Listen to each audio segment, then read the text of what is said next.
Joining me is Torsten Slok, partner and chief economist at Apollo Global Management.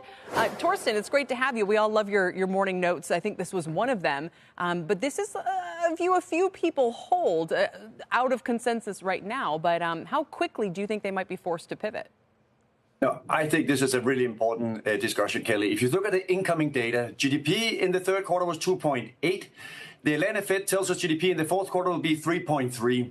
That's all well above the Congressional Budget Office estimate of 2%, meaning the economy is still growing very strong. Likewise, as you just highlighted, inflation last week in the month of November, core CPI, 3.3%. You also have a number of other measures of inflation, the Atlanta Fed sticky CPI, you have the Cleveland Fed median CPIs. They are all in the range between 3 and 4%. And why is this strength in the economic data important?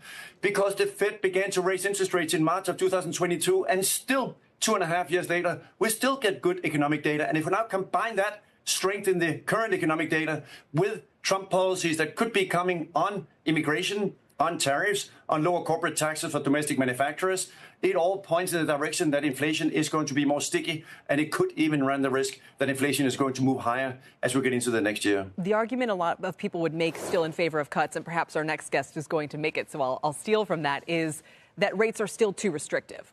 What do you make of that?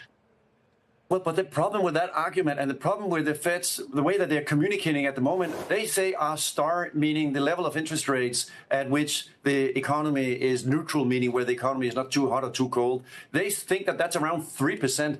If it really were the case that monetary policy was restrictive, why is the incoming data still so strong? Why is GDP still at 3%? Why is the CPI data still so high and well above the Fed's 2% target? It can only bring you to the conclusion that monetary policy is not restrictive. And in particular, combining that with what might be coming on the policy front, it just runs the risk that we are misinterpreting and being misguided by our star, that the data is actually strong because the economy is strong. And if we add some tailwinds to inflation and growth coming from Trump, then that would all argue for the risk that the Fed will have to hike rates in 2025. You know, I'm sympathetic with this idea, Torsten, because I don't mind throwing out the models in favor of looking at kind of what the market, what the real world is telling us. And it feels like if we ignored this theoretical neutral rate and just looked at the environment around us, we have stocks soaring, we have crypto soaring, and maybe it's all just an election-induced kind of euphoria.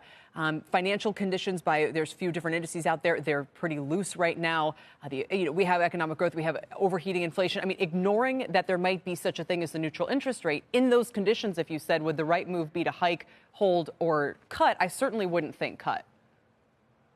So I agree. That's why I think that it's becoming a bit of a difficult decision for the Federal Reserve here, including even this week, because if they have already cut 75 basis points and they're going to cut again, it can become quite problematic because that's also another small issue, which is the residual seasonality in the CPI data in the beginning of next year. Remember, of course, as we all know, COVID happened in March of 2020. And when you run your seasonal models over COVID, it gets very surprised that the data is so far away from where it was in previous Marches. So the conclusion, therefore, is that there is some upward risk also to inflation, even outside of the strength in the economic data and outside what Trump might be doing. That's a risk of lifting. We remember that from 2024, in the earlier this year, inflation was high in the beginning of the year. So taking it all together, the risk is exactly as you're saying, Kelly, that maybe we should just take the models. We all love the models. They're all very good and very helpful. But let's just put them aside for a minute and look at the incoming data. And that all argues still for that we should think about maybe the risk that rates could be moving higher next year.